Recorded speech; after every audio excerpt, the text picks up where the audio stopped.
All right. Well, thanks for being on, everybody. So I kind of just want to open this up a little bit more, do a little bit different than usual instead of just blabbering about what I do. I want to, I want you guys to kind of share some different things about what was difficult for you when you first started meal prepping. What's your routine now? I mean, the people that are here, if you don't mind sharing, just kind of what is your meal prep routine? I'll share mine as well, but I want to hear what you guys do for your meal prep. And if nobody wants to go first, I can lead it off. But Brad's I'll got go. Can you hear me? Yeah, you good. Okay. So I started 2 months ago. At the beginning, my biggest struggle was eating all day, like when you're supposed to, like breakfast, lunch. I would get up, sometimes skip breakfast, get to work, then get so busy that I might not even have time for lunch. And if I did, it was crappy, fast food or That's what slice you of pizza did from prior to starting. prior. Yes, prior. Gotcha. You did say you wanted to do the differences. Yeah. So and that's my biggest challenge. So was getting back and eating as many calories as I needed to for my size and making it the right thing. So now I will meal prep. I'm not as structured as I could be, meaning like I basically will cook whenever I'm out of chicken. So I'll grill chicken and then package it up. But I always have chicken, rice, and broccoli or cauliflower. Makes sense. And then, like, for instance, if you run out of chicken on a Wednesday, then you just plan to cook up some chicken either on that Wednesday or Thursday. Yeah, and so I like go through your list and look for different things that I can do as a makeup, basically. So Chipotle if I need to, or different ways that I can get a meal in without it being terrible. Yeah. So that I have another day to cook the chicken. There you go. Yeah. But I think meal prepping has helped a ton because it's one day of getting it done instead of the stress of work and everything else. You get home and you're like, crap, I don't have anything to make. And then you end up going the easy route because you're exhausted. And then that's when you get into trouble. So I really think that's helped me a ton. That's pretty good then. So then, it sounds like whenever you run out, if you weren't prepped ahead of time, then you make a good, healthy choice. My other thought then, something that you can do to kind of stay ahead of that as well. I mean, obviously Chipotle or, making some other mindful decisions is better than nothing, better than not eating, or better than just getting other shitty fast food. But another thing you can do, and this is kind of what I do as well, is first off, whenever I prep my chicken, for instance, I prep 2 weeks worth and I freeze half of it. And then I have that so that as soon as I see that I'm running low on my chicken, then boom, I just pop that in there. Or if this is the week where I've already ran out of my 2 weeks of chicken, then I try to bulk buy my chicken from Sam's Club now that they allow us ever since COVID to have, buy more than just 2 packages and whatnot. Right. So I will just thaw that out, a day or two in advance, but I know I'm going to need that chicken in there. But that makes sense then. And so then, so really, because what I try to do on a lot of diet plans on most people's is only have you having a prep ahead of time, only a couple meals. So like, I don't want you to have to prep 5 or 6 meals for each given day. I just want you to have to prep, 2 meals out of your daily diet plan. And then the other meals are simple, easy, quick to fix up, within 5 minutes, whether it's a shake or it's eggs or something else. That makes sense. Yeah. And really it's more of just the ease of knowing that I have something. Yeah. And that's another thing that's helped a ton too, is the protein shake for breakfast with a piece of fruit. It's just quick, easy. Don't always have time to cook eggs. So, that's helped too. Perfect. Am I answering the question right? I don't even know if I think so. I think you did answer it perfectly. That's excellent. Anybody else have any want to share how they meal prep? What works for you guys? I can share unless somebody else wants to. Dexter, go for it. So I'm trying to keep it short. Usually I try to get it done early in the week. Sundays, sometimes I had to push it off to like Mondays if I had a busy weekend. But I just I prep my two like main meals, my lunch and dinner. My lunch usually has my ground turkey, and then my dinner will usually have my chicken. So I work at home, so I fully prep bowls for my lunch, so that way when I'm working, I can easily just throw my food in the microwave and then eat it. Yeah. Eat it while I'm working if I have to. But then for dinner, I'll have the veggies, the rice, the chicken prep, but I don't put it together in a bowl because if in the evening after the gym, I have time to put it together in the kitchen and then eat whenever I can. So then So what I'm kind of picturing is that you've got your lunches all kind of made for the week because that needs to be set like ready to go. So you can just pop in the microwave and eat it. And then what I'm picturing in your fridge then is like, you've got your rice in a big Tupperware of some sort. You got your chicken in a big Tupperware, and then you just throw that onto a plate whenever you're ready to eat it. Is that how you kind of do those meals? Yep, exactly. That makes sense. Yeah, that's how I do it. And then sometimes, if the portions don't come out to be exactly for 5, 6, 7 days, then I might have to cook a little bit of extra meat in the middle of the week or earlier than I normally would. So sometimes that happens, but it's not a big deal because I don't usually have to make everything. Yeah, that makes sense.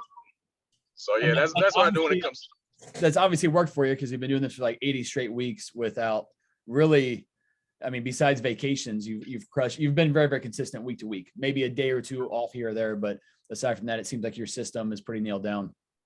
Yeah, for sure. It was definitely hard at first. Yeah. Like you already know, when I first joined you back in 2019, part of the reason I quit was because I was just struggling. It was stressful for me because I'm a slow cooker. I've gotten quicker, but when I'm learning to cook something that I'm not used to cooking, I'm slow and then I just don't like it. But when I'm all done, I feel accomplished. I know that I don't have to worry about it for several more days. So once I'm done, I'm happy I did it. But overall, I'm a slow cooker, and generally I don't like to cook, but I get it done. I feel that as well. It's been working. Yeah, it's working well for you. Good deal. Thanks for sharing. Anybody else have anything different about how you guys meal prep, or what does that look like for you? I do a little bit. So I meal prep for both Brian, my husband, and I. And so I do all of his meat. He's a little pickier than I am. So he'll do I'll just cook all of his chicken and all of his vegetables. And like Dexter, I just put it in separate containers and then he mixes it the way that he wants to. But then when it comes to my meals, I've been really big on just like prepackaged frozen salmon. And so then I just take it out the night before or the morning before, and then I'll have that for dinner. And it's a little easier than having to cook multiple different proteins because it just that salmon, it cooks in just 10 or in the air fryer. But the vegetables have been the harder part for us because we're not used to eating vegetables unless it's a salad with a dressing. And so finding different ways to cook. What veggies are you eating? Green beans is a big thing for Brian. Corn, and then we did a lot of bell peppers where we just cut it up, Blackstone with onions. There you go. And so those tend to stay better than asparagus. And it gets soggy and kind of mushy throughout the week. Yeah. What sorry to interrupt, but your green beans, what are you getting, like fresh green beans, or what are you getting? Okay. I started getting fresh green beans from Costco, just in the baggies, and then just cutting the tips off of them and putting them in the oven. And just what we did for the first couple weeks while we were on our cut is I would do cut up little pieces of turkey bacon as well and cook them with the green beans. Get a little bit of flavor while also adding a little bit more protein. Yeah. And then I got a little smarter and just bought bulk frozen green beans from Costco. And now I can cook those. Tonight I'll cook those with my salmon and just some boiling water, and it just takes 5 or so minutes. And so it's not super time consuming. So when myself and Brian's at work, then I don't have to But it's not, it doesn't bother me to spend that 15 minutes to cook dinner. That makes sense. Yeah. And honestly, the salmon thought is pretty good. And then it sounds like you have a pretty good routine about thawing that out the night before. So it's ready to go for that next day's dinner. Yeah, it's funny I said that though, because I forgot this morning, and so I'm kind of delaying my dinner back a little bit tonight because I did forget this morning. Yeah. But I mean, even then, that you can always just toss it. Like if is it like in like sealed in a little bag or some sort? Yeah, you can always just toss it into some warm water or something. Yeah, so it falls out faster. But I was going to say that same thing about the green beans. So I spent my very first competition prep every Sunday. It would take me 30 minutes to cut off the ends of all my green beans, and then I would steam them and all that stuff. And while that's probably the better way to do it in the healthier way, and like you're getting probably a little more micronutrients out of it, especially getting them from sprouts, I'm like, I'm spending an hour on green beans, and no matter how I cook these things, I'm not gonna enjoy them immensely. I'm not gonna. They're gonna taste the same. Exactly. So that I was gonna say frozen. I don't even cook mine. I just usually what I do throughout the week, and I know I said that I would I'll circle back to how I do things, but essentially I would just take my frozen bags, and I usually want about 5 ounces of green beans or 5 ounces of broccoli or whatever veggie it is that I'm eating, 4 or 5. So I'll take a bag that's 16 ounces and divide that amongst 3 different Tupperwares or 4 Tupperwares. And then it thaws over, the course of time in the fridge. And then whenever I go microwave it, it thaws very, very quickly anyway. Then it heats up with everything else. So that's an option if you don't want to have to boil it, especially since they're already frozen anyway. But either way, it sounds like you've kind of learned, trial and error, what's a little more efficient and what's worth your amount of time in terms of cooking and what's not so worth it. So that's good. Right. Thanks for sharing with that. Anybody else have anything? Any way they prep? Haley, what do you do? Called you out. Also, by the way, I have a friend here today. Hello. Long lost member, Shelby Ferris. Yes, she's not lost. I know she's there. Oh, okay. What do I do to meal prep, Shelby? I don't know. I just cook it and then I eat it. Do you cook it on like Sunday? Do you have a certain day, a specific day of the week? Do you just cook it as needed? How does that look? On Sunday. On Sunday? So you cook everything up for the whole week? Yeah. What happens if you undercook it? Or like in terms of you only have 5 days worth of chicken or 5 days worth of this or that? Then I go to the store after work and I get knock it out. Perfect. So you you pretty much cook on Sundays, but then as needed, you'll toss it in. How's Austin right now? It's hot. Yes. Is it hot? Hot. I thought you guys were kayaking, right? Mm-hmm. Yeah. Yeah. You said you kayak to Austin from where? Like you could go a little bit like on the outskirts and then like kayak down the river into downtown. Okay, I got you. That far though, it was very hard. Our time is running out. I bet it was. If you're not used to kayaking, that's the first thing I just want to drown myself doing. We only had 2, so it was hard to make it that distance in 2 hours. Yeah, I bet. And it's hot here, so I know it's definitely hot down there. What's it like in San Antonio for you guys, James and Lauren? It's like 105, 108. Goodness gracious! It's only 80 miles south of Austin, so it's not that big a difference. I don't know my geography of Texas too well. I know I want to go to Austin, but an hour away from Austin. There you go. Yeah. So what do you guys do? You guys been doing this for a long time. Usually we grill our chicken, either like Sunday, Monday. We kind of know what we need now, like the amount wise. Yeah. Or we broil it if we don't have time to grill it. That's the new thing, because it takes about 10 minutes to put it in the broiler in the oven. Oh, that's not bad. Yeah. We did a kitchen remodel, so we got new stuff. There you go. So you're gonna do all that stuff. But I figured, with as long as you guys have done it, it's effortless to an extent. Like you got to go do it. You got to. But we switch it up. So like we'll do shrimp one night of the week. We'll do salmon one night of the week. We'll do chicken one, probably 2, and then one night is a beef night. You know what I mean? So then it's not your dinners then they just kind of vary throughout the week. You kind of cook those up fresh whenever you guys do eat those. Except the chicken. The chicken we cook ahead of time, and the ground turkey ahead of time. But like the salmon doesn't really taste good if you cook it ahead and then. Yeah, that's something that. And shrimp too. It's not as good on day 7. Well, and like Ali was saying, like it's so fast to cook it. It takes like 10 minutes. So it's not even. Any sort of fish like that is super, super efficient to cook. How do you guys cook your ground turkey? In the pan. We use like a nonstick pan, but instead of using oil, we use water or chicken broth. Oh, okay. Yeah, chicken broth is good. Yeah. That's a good idea. I haven't thought about that. Yeah, we've read it somewhere on, or we saw it on some video that instead of using olive oil, like if he can't have fat, you know, we can do it in chicken broth. Because you like to keep my fat at like 40. No, your fat's not. Well, but yeah, for sure though. I mean, if we're not really oils and stuff like that, like olive oil, coconut oil, that's all really good stuff to cook in, obviously, and it's very healthy. But obviously, if we're trying to watch calories, we're trying to manipulate in some way, shape, or form, and we got to cut back on the fat, that's a good idea than to use chicken broth. I mean, that was one thing I noticed when we started actually measuring the olive oil, because we had one of those little spout pourers by the. Yeah, you're having fun with it. Yeah. And everything's there's actually a lot more that goes into it than you think. And that so much more. Very quickly.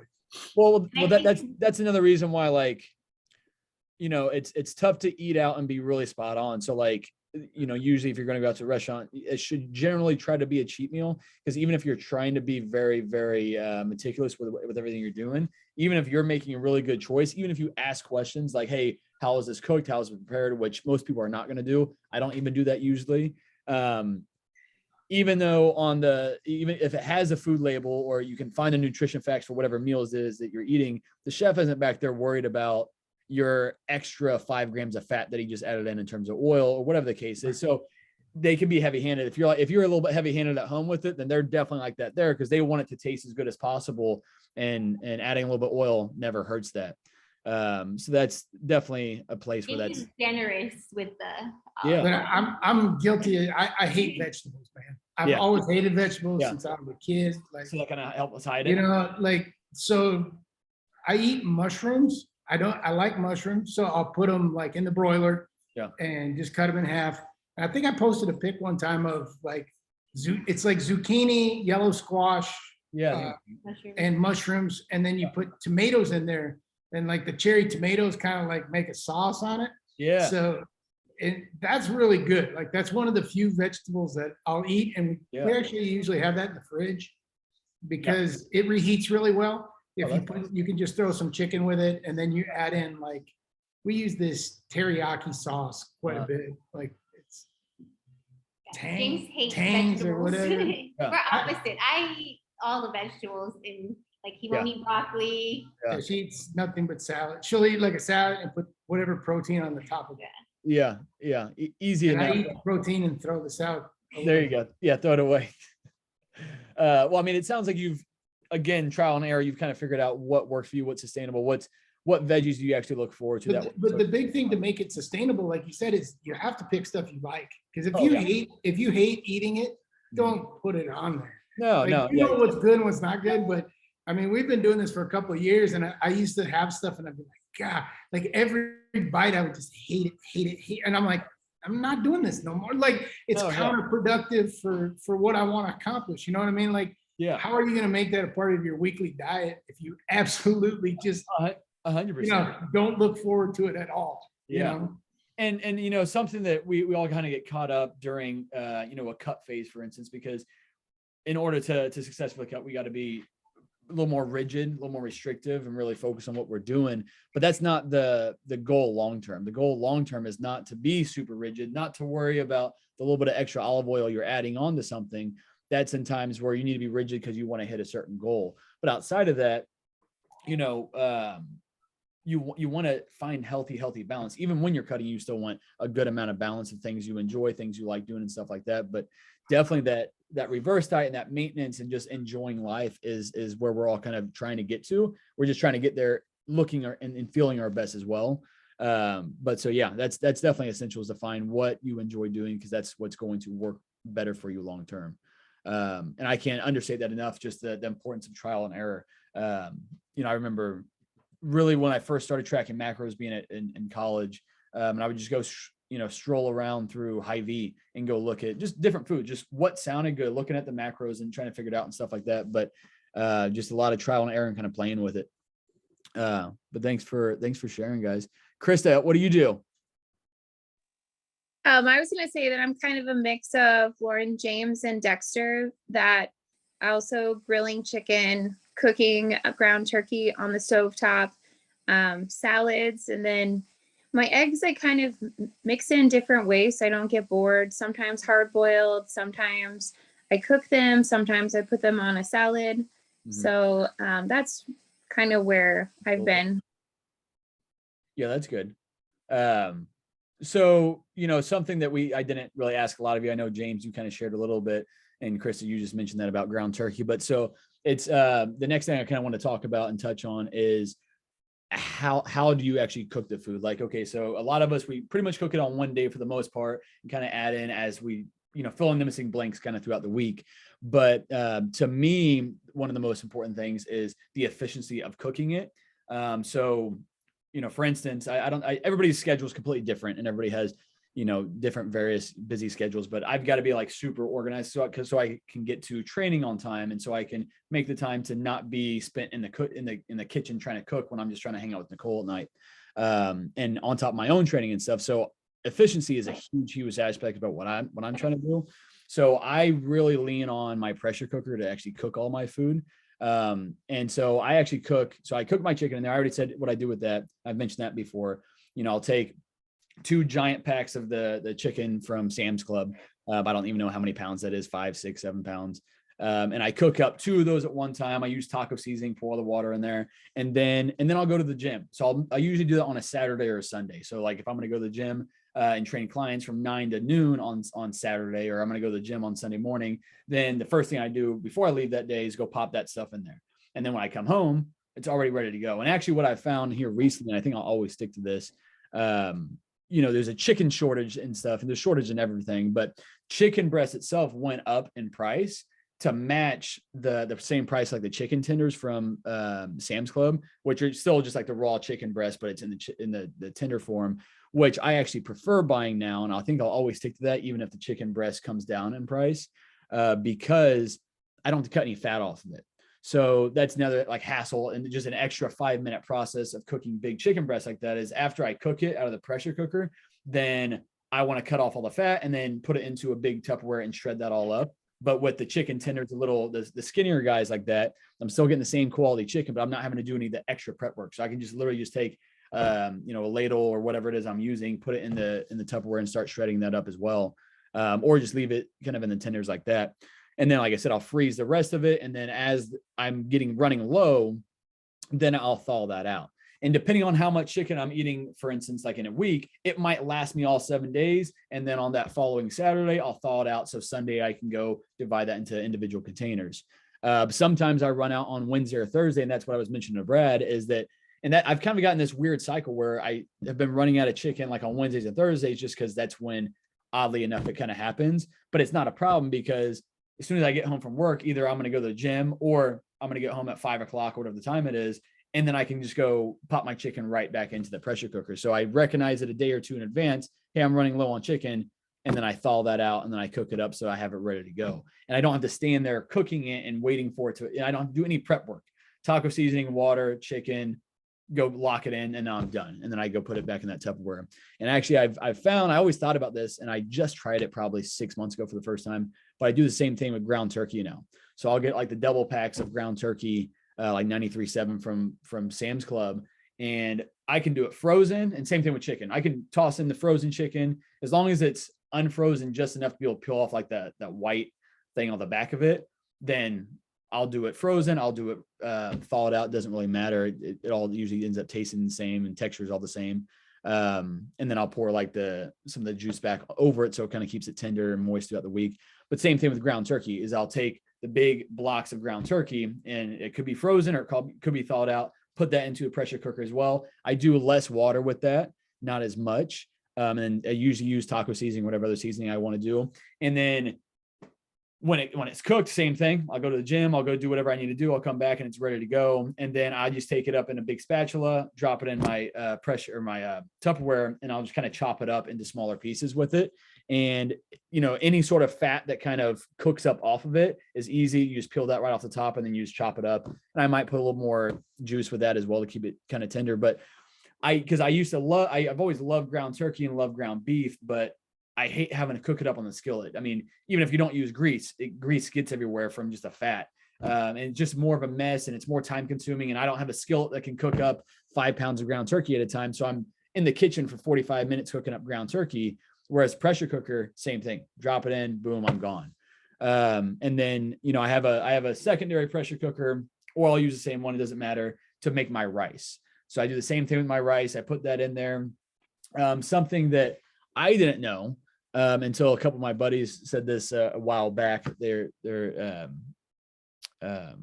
think one of them is Filipino, the other one, I think they're both actually Filipino. And they said, "Are you washing your rice?" And I was like, "No." And this is like 5 years ago. And they were like, "Dude, you should be rinsing and cleaning your rice like 3 or 4 times before you actually cook it." Something I didn't know. But so I'll do that though. So I'll take the same pressure cooker, put all my rice in there, or my rice cooker, or whatever the case is, put however much rice I'm going to need for the week for the most part. And then I usually mix it up with water and kind of, stir it around with a spoon and try to get, just kind of clean it. And I'll do that 3 or 4 times, and then I'll toss that in, and same thing. Rice is done in 30 minutes and I'm good to go for the whole week. So I've got all my carbs for the week in terms of that. I've got all of my meat and proteins cooked up. The only time I wouldn't do any of that stuff is if I was using fish, fish or eggs or something like that. But so that's how I bulk prep all that stuff. Like I said, the rice is that way. Some of you guys, I might have True Roots, quinoa blends and stuff like that. Well, then you don't have to prep that at all. It just comes in a little baggie. Potatoes, I love sweet potatoes. I like regular potatoes too. I generally don't put those on a lot of diet plans unless somebody specifically says I really like potatoes. Only because, again, it's just not super efficient.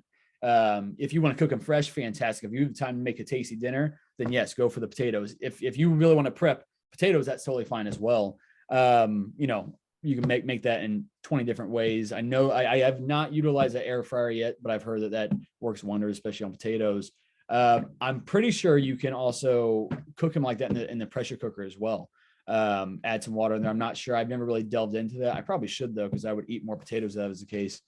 But so that's the bulk of a meal prep right there. And then, everything else is just a matter of having it on hand. So if you got egg meal, if you got protein shakes and whatever kind of goes in all that stuff, your fruit, none of that stuff requires any setup. It just requires you having it there at home. The only thing that might require a little bit of setup is, we got 10 minutes left on here, would be like pineapple. Like I've been eating a lot of pineapple here recently. It's on my diet plan personally. So that's the only thing. You can buy that. It's a little more expensive, already cut up, or just buy a couple pineapple and get double the same amount of pineapple just by cutting it up yourself, which takes a little bit, gets kind of sticky. But aside from that, I mean, it's delicious and it's worth it for me to prep it like that. But then in terms of what I do, I've always kind of mixed up how I divide it. So if I'm back at school and I'm going to school Monday through Friday, I usually eat 2 to 3 meals while I'm at school. I'm there for 8 hours. I'll usually have at least 2 full-size meals. So lunch, and then right when my last class leaves,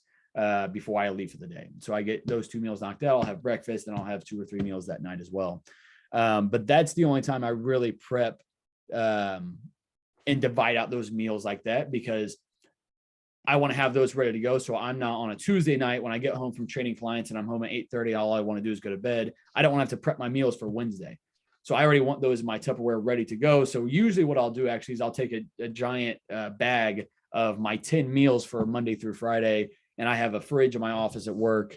If I didn't have my own fridge, I could probably not do that, because then I would take up half of the teacher's lounge fridge. So I don't do that, but I do have my own fridge. So I put all my 10 meals in there for the whole week, and then I eat those as needed. But like, for instance, what I'm doing now, because I'm home, is I just have the giant Tupperwares of chicken, of rice, of all that stuff. And then I go up there and just kind of make my meals as I'm able to. And then obviously if I'm going to leave for the day and I'm going to be gone for a handful of hours and I know I'm going to need a meal in that time, then I'll prep a meal, put it in Tupperware, and then take it with me, put in a little cooler or something so it's ready to go. And I do that more now just because I'm in prep, so I have to be kind of timely with my meals. and be a little more rigid with it. But yeah, I mean, that's what's kind of always worked for me. But again, just being aware of when you're going to run out of stuff, and then also having other go-to stuff on hand, so that if you run out of bananas on Thursday and you don't plan on going to the store until Saturday, what else do you have? Do you have some frozen fruit? Do you have rice cakes in the pantry? Maybe you could just do an extra little bit of rice to replace some of those carbs if you're missing them. Black beans, whatever the case is, have those up there. You can always replace a little bit of rice with some beans. But it's just super important that you have some staples that like foods that are primarily a carb, foods that are primarily a protein. So like having egg whites so that you can replace a protein shake, or you can replace some chicken if you ran out, or whatever the case is. Those are all really easy go-to foods to have on hand. So that I always talk about staples. Those are my staples that I personally have. So yours might be the same, yours might be different, but it's important to kind of nail down what are my go-tos when I am short on carbs, when I am short on protein, when I am short on fat. Fat's an easy one. Like James said, he loves olive oil. Boom, you can use that. I have also found here recently, my current coach, he's been putting coconut oil on within like 2 or 3 of my meals, which I love. I didn't think I was going to really care for that, like on chicken and rice, and it's wonderful. If you hate coconut flavor, you might dislike it, but I really enjoy it. I'll probably continue that for a while. As my added fat, but it's a good healthy fat though, so that's an easy thing to add in there as well. Trying to think if there's anything else. Anybody else have anything they want to share right now? Maybe something I missed, or if you haven't shared yet, or maybe issues that you had at first, or. I like to keep shrimp that's already been cooked. So Costco will sell the shrimp in the little containers, and then that's a great snack instead. Nice. And then last week you and I went over, I was having trouble getting my fats, and I found pepperonis are great. They're very high in fat, and obviously the food, I'd rather eat the food than the oil, because I whole ton. And then also I found that you were talking about potatoes, and I can't have a whole potato, but there are Simply potatoes, and so they shred just potatoes and they'll sell them in the freezer section, or Costco sells them in like little cartons, and you just cook them and they're just potatoes, and so it's just like 13 grams of carbs and nothing else, and it's easy to do your eggs in the morning or whatever. Bulk cook those. Yeah, that's convenient as well. I like that as well. And you brought it up, and I know I've mentioned as well, but I'm not huge on the Walmarts of the world. And I mean, ideally, I'd rather go to a smaller local place where I can go get healthier food, farm fresh type food from more local stores and stuff like that. But Sam's Club and Costco, like, you can't beat the efficiency in terms of just bulk buying everything. If you're making a lot of chicken already, if you're making a lot of ground turkey, if you're making a lot of rice, if you're eating a lot of beans, if you're eating a lot of fruits throughout the week, if you're eating a lot of, especially the same foods, then I highly recommend utilizing Sam's Club or Costco. I've heard nothing but great things about Costco. I've only been there a couple of times. I personally have a Sam's Club membership. My grandma bought for me, but they do the same thing, that they get the same job done. You can just bulk buy it. And I'm somebody who's like, I mean, if you can afford to buy everything kind of at once, I don't want to go to the grocery store a whole lot. And when I do want to go to the grocery store, like, it's just to restock on a couple things and not to have to keep going every week, especially at busy times and stuff like that. And like, for instance, I know Nicole hates going to the grocery store because it's just overwhelming so much. So it's like, for her, I mean, she actually has her stuff delivered sometimes, or she'll just do a quick run through, and I usually bulk prep a lot of our stuff anyway. But just being as efficient as you can is really the name of the game. Going to the grocery store is what gets me in trouble, like getting extra snacks, like if I go extra times. Yeah. Instead of the one time. That's very, especially, I mean, because Costco, you can bulk buy lots of tasty snacks as well and have those on hand. But it is good though. I mean, and something, especially, you're reverse dieting right now. So as we get your calories higher, you still want to hit your staple meals and get your quality nutrients in. But then with your extra calories that you're kind of getting, you'll start being able to see, like, this snack kind of looks good here, and I can fit that into my macros really easy. Now, obviously, if we start seeing that, hey, you're holding more water, or maybe it's not working with the digestive system, then we got to, maybe pull that out. But you can be a little more flexible with that and toss that in maybe a couple times a week, and be more flexible with it. And that's the perks of a good reverse diet and maintenance. But yeah, no, I appreciate you guys all sharing. What's up, Eric? Eric, everybody can read your message, right? Happy to see you though, man. Eric, how do you meal prep? Eric's a chef. That's so awesome. Eric should have nothing but just delicious food all the time. Eric, how's your meal prep? You got to unmute yourself. I don't meal prep. You just make everything tasty, don't you? Eric's been with me off and on for the past couple of years, and he's a chef, so he makes everything really good. We try our best. We eat healthy Hello Freshes and stuff like that, and yogurts and soft boiled eggs. But when I'm in the kitchen and we're cooking, it's hard for me to prep. I try to do protein. I try to keep protein shakes in there and stuff. But yeah, Eric I have a hard time. Protein shakes. Eric's a big advocate for that. It's good. Stop video. Anyway, though, so yeah, I appreciate you guys all sharing though. I thought that was some pretty good stuff. The lines of Sam's Club and Costco, but more so dry goods, the True Roots quinoa, and then I felt like I was buying chia seed packages all the time, so I started buying bulk chia seeds on Amazon. Same. And so like that was a much better avenue for that. I would completely agree with that. I didn't even think about mentioning that, but that's very true as well. I get my Sam's or my chia seeds. There was actually one day, because Nicole leans on that as well, just to get quality fiber and healthy omega-3 fats in there. And she adds that to her shakes and smoothies, just like I do. But it was funny because one day we both had placed an order for chia seeds, bulk chia seeds, like 6 pounds each. And so we just, one day, both of them arrived at the same time because we share the same Amazon account. But so we have like 12 pounds of chia seeds show up on our doorstep the same day. We're like, did you order chia seeds? And like, yeah, we both did. But yeah, so Sam's Club is super nice for that as well. And then obviously, just recurring orders and stuff. Again, like I would love to not buy into and give all my money to Sam's Club and to Amazon and stuff. But if it allows us to kind of do our job and reach our results without having to stress over going to 10 different stores for a simple meal prep, then, it's kind of worth in that respect. But anyway, guys, again, I really appreciate you being here. It's about to kick us off here in a few seconds. So thanks again for being here. I'll give you guys a heads up about what next week is. And I'm about to do a Q&A on IG Live if you guys are able to make it. All right. See you guys next week.